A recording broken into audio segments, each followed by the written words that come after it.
Hello friends नमस्कार good morning आपण देखुचंती one stop Odia आज नवेम्बर 24 तारिख चलतु जाने आज दिन सबकि टॉप न्यूज अपडेट। लघुचाप परिणत है घूर्णिवलय ओडिशा को बात्यार भय आरंभ है वर्षा ओडिशा उपकूल दे जीव बात्या सक्रिय घूर्णिवलय प्रभाव में आज मालाक्का समुद्र संधि पार्श्ववर्ती दक्षिण अंडमान सागर उपर एक लघुचाप क्षेत्र सृष्टि होइछि जार व्याप्ति समुद्र पतन ठारू वायुमंडल में 5.8 किमी उच्चता पर्यंत रही। आसंता 24 तारिख बेलू यह आहरी घनीभूत हो दक्षिण पूर्व बंगोपसागर उपर एक अवपात परिणत होबार संभावना रही नहीं पाणीपाग विभाग पक्षर सूचना प्रदान करा जायछि। एहार प्रभाव में अंडमान निकोबर द्वीपपुंज वर्षा आरंभ है। 27 बेलू आंध्र और ओडिशा उपकूल में वर्षा संभावना रही। विशेषकर दक्षिण ओडिशार विभिन्न जिले में बड़ वर्षा भय रही। एबेठारु ए संक्रांत रे सतर्क करिसेंती पाणीपाग विज्ञानी। एही समय समुद्र अशांत रहिबो एणु समुद्र भितरकू न जीवाकू मत्स्यजीवी को परामर्श दिया जायछि। किछि मॉडल दर्शा जायछि यह 26 रे बात्यारे परिणत हेबार आशंका रही। संभाव्य बात्या आंध्र और ओडिशा उपकूल आड़कू मुहाइबा आशंका को मध्य एड़ाई दि जाई न पारे। तेणु कृषि पाणीपाग विशेषज्ञ चाषी मानकू सतर्कता सह पदक्षेप नेबा आवश्यक बोली करिसेंती। विशेषकर दक्षिण ओडिशार विभिन्न जिल्ला रे बड़ वर्षा भय रही। परवर्ती खबर नवीन को टार्गेट रे ओडिशा सरकार राज्यर माँ माने सबुठु असुरक्षित होई पड़िछंती। नवीन राज्य में चलती व्यवस्था नहीं विरोधी दल नेता नवीन पट्टनायक पुणी थे मुह खोलिछंती। राज्य सरकार को टार्गेट करी से कहते गोटे पर गोटे घटना घटुची राज्यर माँ माने सबुठु असुरक्षित होई पड़िछंती किंतु राज्य सरकार कौन कार्यानुष्ठान ग्रहण करूना।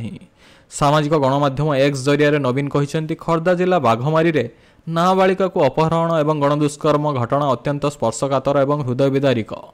सेहीपरि भद्रक अरंजी मार मृत्यु पर किस्ती टंका जड़े युवती को गाँ दाण्ड एसएचजी महिला माने निस्तुक माड़ मारिबा परी घटना सभ्य समाज रे कदापि ग्रहणीय नुहे। विजु जनता दलर सरकार समय रे मिशन शक्ति जरिया माँ माने सफलतार सीढ़ी चढ़ुथिले निजर परिचय सृष्टि करुथिले। बीजेडी सभापति आहुरी कहिसेंती बीजेपी सरकार रे माँ माने सबुठु असुरक्षित होई पड़िछंती। विकास ठप होई पड़िछि। दिनकू दिन ओडिशा रे महिलांक उपरे बढ़ुथिबा अत्याचार एवं दुष्कर्म परी घटना समस्तंकु विचलित कर देउछि। सरकार निदर उठंतु दोषींक विरोध तुरंत कठोर कठोर कार्यानुष्ठान ग्रहण करा जाऊ। परवर्ती खबर ह्यूमान को चिकित्सा करुथिबा डाक्टर को बड़ बयान मानु नथिले परामर्श आसु नथिला परिवार धोई सोई होई स करुथिले ह्यूमान। आर पारी रे हॉलीवुड स्टार सिंगर ह्यूमान सागर ओडिशा ह्यूमान को हराई भांगी पड़ी। ह्यूमान को असुस्थता और मृत्यु को नहीं परिवार सह तांको मैनेजर को मध्य तिक्ततार चरम रे पहुंची। एही समय चांचल्यकर बयान देइछंती ह्यूमान को चिकित्सा करुथिबा डाक्टर संजीव कर। डाक्टर कर कहिछंती मासेरु अधिक समय धरी ह्यूमान को अवस्था स्टेबल नथिला। से मद पिउथिले 2024 रु से असुस्थ थिबा बेले अवस्था स्टेबल थिला। मासे भितर तांको स्वास्थ्य अवस्था अवनति हेबा सह ज्वर हेबा सह धोईसई हेउथिले। तेबे निमोनिया हार्ट फेलियर लिवर खराब आदि पाई ह्यूमान को मृत्यु होईछि। डाक्टर संजीव कर कहिसेंती मासे हला से अधिक असुस्थ थिले विश्राम आवश्यकता थिला किंतु से विश्राम नेउ नथिले। स्टेज शो करिवा लागि मध्ये बारण करिथिली। से अत्यधिक मद पिउथिबारु संगीत को नै अथय थिले परामर्श देवा सत्वे से शुणु नथिले। वर्षाधिक समय हेले ह्यूमान को डाक्टर करंक पाखरे चिकित्सित हेउथिले आउ प्रतिथर ह्यूमान को नै डाक्टर को देखाउथिले तांको सहयोगी। ह्यूमान को पत्नी किंबा माँ केबे तांको नै चिकित्सा पय आसी नथिबा डाक्टर कहिसेंती। डाक्टर कर कहिसेंती विगत मासे धरि संक्रमण सत्वे से विश्राम नेउ नथिले। तांको इंजेक्शन देबा पय कहा जायतिला। से औषध देबा को कहउथिले। से निजर जत्न सठिक भावे नेउ नथिले। ज्वर सह धोईसई हेउथिले ह्यूमान सागर जेउथि पय डाक्टर ह्यूमान को स्टेज शो करिया को बारण करथिले। परवर्ती खबर काम देलानी ट्रम्प को प्लान यूक्रेन उपर रूस रो बोमा माड़ 5 शिशु समेत अनेक लोकंक मृत्यु। पुणी यूक्रेन उपर रूस रो बोमा माड़ होईछि। एही आक्रमण रे 6 यूक्रेनीय शिशुंक समेत अति कम रे 33 जनक मृत्यु होइथिबार सूचना रहिछि। एबे भी किछि लोक भग्नावशेष तळे पोती होई रहिछंती। अमेरिका राष्ट्रपति डोनाल्ड ट्रम्प को द्वारा उपस्थापित रूस यूक्रेन शांति प्रस्ताव मध्य मस्को चलित वर्ष कीव उपर सबुठारु बड़ आक्रमण करिछि। रूस सेना शनिवार दिन 1050 ड्रोन एवं 1000 ग्लाइडर बोमा साहाय्य यूक्रेन विभिन्न सहर उपर आक्रमण करिसेंती। यूक्रेनीय राष्ट्रपति जेलेंस्की यूक्रेन विभिन्न सहर उपर रूस आक्रमण रो वीडियो शेयर करिसेंती। जेलेंस्की पोस्ट रे लिखिसेंती गतकाली राति रे टेर्नोपिल रे एक आवासिक कठारे रूसिया क्षेपणास्त्र आक्रमण स्थान रे संधान एवं उद्धार कार्य समाप्त होईछि। ଉଦ୍ଧାରକାରୀମାନେ 4 ଦିନ ଧରି ନିରନ୍ତର କାର୍ଯ୍ୟ କରିଥିଲେ। ଏହି ରୁଷିଆ ଅପରାଧ ଫଳରେ 6 ଜଣ ଶିଶୁ ସମେତ 33 ଜଣଙ୍କ ମୃତ୍ୟୁ ଘଟିଥିଲା। ମୁଁ ଶୋକସନ୍ତପ୍ତ ପରିବାର ଏବଂ ସେମାନଙ୍କ ପ୍ରିୟଜନଙ୍କ ପ୍ରତି ଗଭୀର ସମବେଦନା ପ୍ରକାଶ କରୁଛି। ଦୁଃଖର ବିଷୟ 6 ଜଣ ଏବେ ବି ନିଖୋଜ ଅଛନ୍ତି।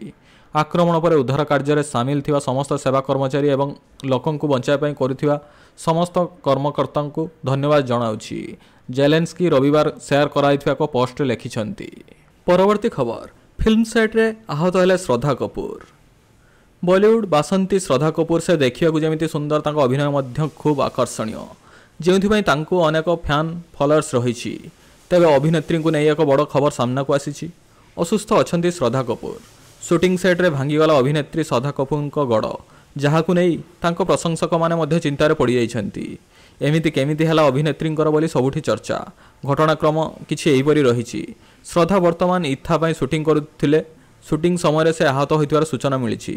ତାଙ୍କ ଗୋଡ଼ ଭାଙ୍ଗି ଯାଇଥିବାର ରିପୋର୍ଟ ଆସିଛି, ଯାହାପରେ ଅଭିନେତ୍ରୀ ବର୍ତ୍ତମାନ ମେଡିକାଲରେ ଚିକିତ୍ସିତ ହେଉଥିବାର କୁହାଯାଉଛି। ତଥାପି ଅଭିନେତ୍ରୀଙ୍କ ଟିମ୍ ପକ୍ଷରୁ ଏପର୍ଯ୍ୟନ୍ତ କୌଣସି ବିବୃତ୍ତି ଜାରି କରାଯାଇନାହିଁ। ପରବର୍ତ୍ତୀ ଖବର, ମାଆର ମୃତ୍ୟୁ ପରେ ଝିଅ ଭରୁଥିଲା ଋଣ କିସ୍ତି। ଗାଁ ଦାଣ୍ଡରେ ଗଡ଼ାଏ ଗଡ଼ାଏ ମାଡ଼ ମାରିଲେ ଏସ୍ଏଚ୍ଜି ସଦସ୍ୟା। ଗାଁ ଦାଣ୍ଡରେ ଗହଳି, ଯୁବତୀଙ୍କ ପଛରେ ଗଡ଼ାଇ ଯାଉଛନ୍ତି ମହିଳା। ଅସଭ୍ୟ ଭାଷାରେ ଗାଳି ସହ ମାଡ଼ କରୁଛନ୍ତି। ଜଣେ କି 2 ଜଣ ନୁହେଁ, ଏକାଧିକ ମହିଳା ଯୁବତୀଙ୍କୁ ଘେରି ମାଡ଼ ମାରିଛନ୍ତି। ବାପା ମା ଛେଉଣ୍ଡ ଝିଅକୁ ଗାଁ ଦାଣ୍ଡରେ ଦିଆଯାଇଛି ଏଭଳି ନିର୍ଯାତନା। ଏଭଳି ଘଟଣା ଘଟିଛି ଭଦ୍ରକ ଜିଲ୍ଲାର ଗ୍ରାମାଞ୍ଚଳ ଥାନା ଗଣିଜାଂ ପଞ୍ଚାୟତ ଅରଞ୍ଜି ଗାଁରେ। ଗାଁର ମହିଳା ସ୍ୱୟଂସହାୟକ ଗୋଷ୍ଠୀ ଏସ୍ଏଚ୍ଜିର ସଦସ୍ୟ ଥିଲେ ମନୋରମା ମହାପାତ୍ର। ଏସ୍ଏଚ୍ଜିକୁ ଆସିଥିବା ଟଙ୍କାରୁ ଅନ୍ୟ ସଦସ୍ୟଙ୍କ ଭଳି 70,000 ଟଙ୍କା ଋଣ ପାଇଥିଲେ ମନୋରମା। ପକ୍ଷାଘାତରେ ପୀଡ଼ିତ ମନୋରମାଙ୍କୁ ଗତ ଜୁଲାଇ ମାସରେ ମୃତ୍ୟୁ ହୋଇଥିଲା। ମାଆର ମୃତ୍ୟୁ ପରେ ଝିଅ ଭରି ଚାଲିଥିଲା ମାସିକ କିସ୍ତି। ପରେ ମାଆଙ୍କ ମୃତ୍ୟୁର ପ୍ରମାଣପତ୍ର ମିଳିବା ପରେ ଏସ୍ଏଚ୍ଜିରେ ଜମା କରିବା ସହ ନିୟମ ଅନୁସାରେ ବ୍ୟାଙ୍କକୁ ଅବଗତ କରାଇଥିଲେ। ନିୟମ ଅନୁସାରେ ଏସ୍ଏଚ୍ଜି ଗ୍ରୁପରେ ଥିବା କୌଣସି ମହିଳା ଋଣ ନେଇନଥିଲେ।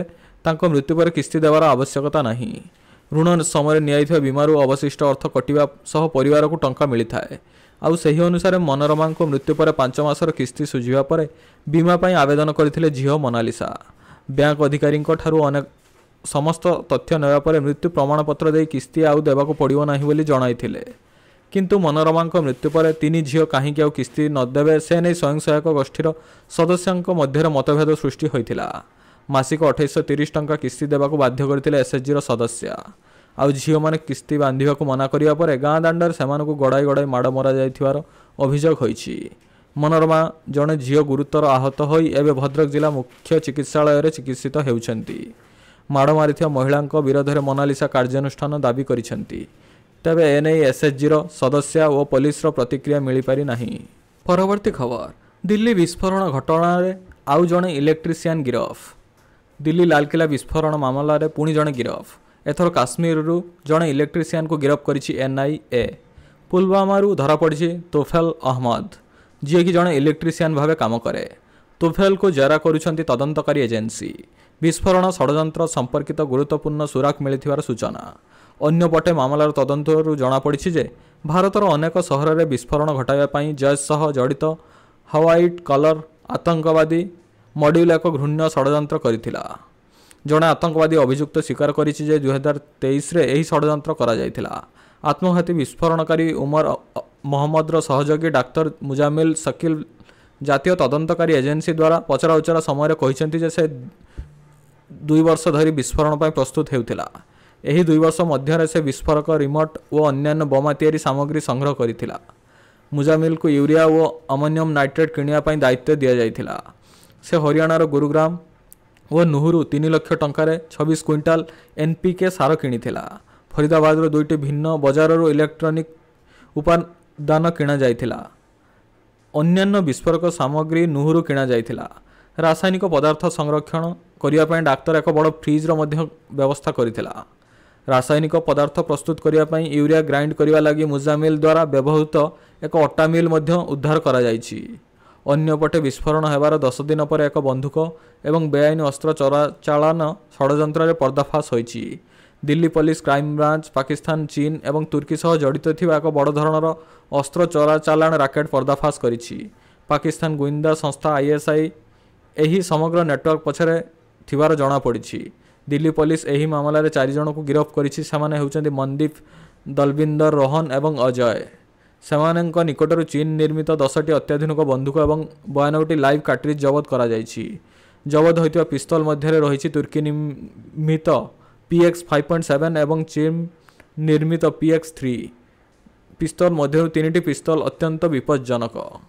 ପରବର୍ତ୍ତୀ ଖବର, SCBC ତାଲିକାରେ ଥିବା ଜାତିଙ୍କୁ କେନ୍ଦ୍ରୀୟ OBC ତାଲିକାଭୁକ୍ତ କରିବାକୁ ଅଣ୍ଟା ଭିଡ଼ିଲେ କେନ୍ଦ୍ରମନ୍ତ୍ରୀ। ରାଷ୍ଟ୍ରୀୟ ପଛୁଆ ବର୍ଗ ଆୟୋଗ ଅଧ୍ୟକ୍ଷଙ୍କୁ ଚିଠି ଲେଖିଛନ୍ତି କେନ୍ଦ୍ର ଶିକ୍ଷାମନ୍ତ୍ରୀ ଧର୍ମେନ୍ଦ୍ର ପ୍ରଧାନ। ରାଜ୍ୟରେ SCBC ତାଲିକାରେ ଥିବା ଜାତିଙ୍କୁ କେନ୍ଦ୍ରୀୟ OBC ତାଲିକାଭୁକ୍ତ କରିବାକୁ ଧର୍ମେନ୍ଦ୍ର ପ୍ରଧାନ ଚିଠି ଲେଖିଛନ୍ତି। ଏନେଇ ସୋସିଆଲ ମିଡ଼ିଆରେ ପୋଷ୍ଟ କରି ସୂଚନା ଦେଇଛନ୍ତି ଧର୍ମେନ୍ଦ୍ର ପ୍ରଧାନ। କେନ୍ଦ୍ରମନ୍ତ୍ରୀ କହିଛନ୍ତି ଓଡ଼ିଶା ସରକାରଙ୍କ SCBC ତାଲିକାରେ ଥିବା ଖଣ୍ଡାୟତ, ପାଇକ, ଚଷା, ଆଳିଆ, ପାଇକାଳି, କଳିଙ୍ଗୀ, ଶୂଦ୍ର ଖଣ୍ଡାୟତ, ମହାନାୟକ, ଶୂଦ୍ର ଅଡ଼ ଖଣ୍ଡାୟତ, ବୟାଳିଶା, ଅଡ଼ ପାଇକ, ହଳଦିଆ ତେଲି, ରାଜଶ୍ରୀ, ବଳାସୀ ଜାତିକୁ କେନ୍ଦ୍ରୀୟ OBC ତାଲିକାରେ ସାମିଲ କରିବା ପାଇଁ ରାଷ୍ଟ୍ରୀୟ ପଛୁଆ ବର୍ଗ ଆୟୋଗର ଅଧ୍ୟକ୍ଷ ଅହିନ ହଂସରାଜଙ୍କୁ ଚିଠି ଲେଖି ଅନୁରୋଧ କରିଛି। ଧର୍ମେନ୍ଦ୍ର ଲେଖିଛନ୍ତି, ରାଜ୍ୟ SCBC ତାଲିକାରେ ଥିବା ଅନେକ ଜାତି କେନ୍ଦ୍ରୀୟ OBC ତାଲିକାରେ ନଥିବାରୁ ଏହି ସମାଜର ଲୋକମାନେ କେନ୍ଦ୍ର ସରକାରଙ୍କ ଚାକିରି, ଶିକ୍ଷା ଓ ବୈଷୟିକ ଶିକ୍ଷାନୁଷ୍ଠାନରେ ନାମଲେଖା ତଥା ସରକାରଙ୍କ ଅନେକ କଲ୍ୟାଣକାରୀ ଯୋଜନାରେ ସଂରକ୍ଷଣରୁ ଲାଭ ପାଇବାରୁ ବଞ୍ଚିତ ହେଉଛନ୍ତି। କେନ୍ଦ୍ରୀୟ OBC ତାଲିକାରେ ଏହି ବର୍ଗର ଜାତିଙ୍କୁ ସାମିଲ କରାଗଲେ ସେମାନଙ୍କର ସାମାଜିକ ଅର୍ଥନୈତିକ ବିକାଶ ଘଟିବ। ଓଡ଼ିଶାର ଏହି ବୃହତ୍ ସମାଜକୁ ସେମାନଙ୍କର ଅଧିକାର ଦେବା ଦିଗରେ ଏହା ଏକ ମହତ୍ତ୍ୱପୂର୍ଣ୍ଣ ପଦକ୍ଷେପ ହେବ ବୋଲି ଧର୍ମେନ୍ଦ୍ର ପ୍ରଧାନ ଚିଠିରେ ଉଲ୍ଲେଖ କରିଛନ୍ତି।